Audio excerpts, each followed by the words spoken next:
अरे घरवा के माई के पिटाई हो खेला, मंदिरवा के माई के पूजाई हो खेला।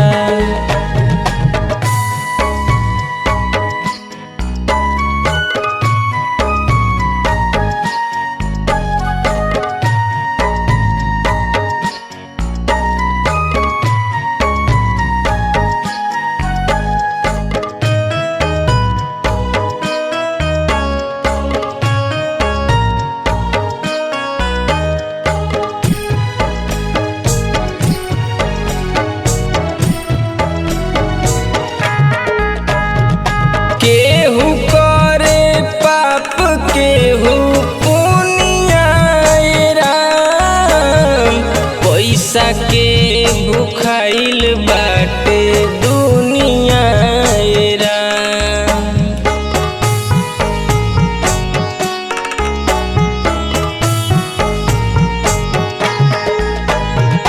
केहू करे पाप केहू पैसा के भुखाइल बाटे दुनिया राम। बाबूजी से बढ़ के भइले ससुर जी, बेटा घर जवाई हो खेला। बाबूजी से बढ़ के भइले ससुर जी, बेटा घर जवाई हो खेला। और घरवा के माई के पिटाई हो खेला, मंदिरवा के माई के पूजाई हो खेला। और घरवा के माई के पिटाई हो खेला, मंदिरवा के माई के पूजाई हो खेला।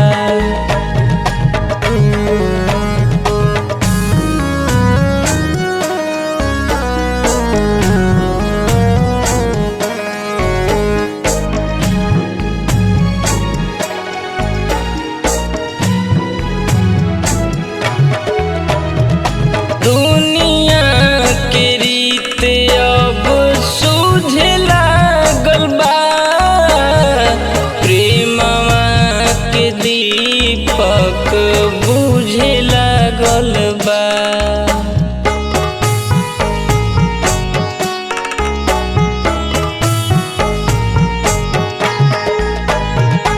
दुनिया के रीत अब सूझे लागल बा, प्रेमवा के दीपक बुझे लागल बा। नीतीश खेसा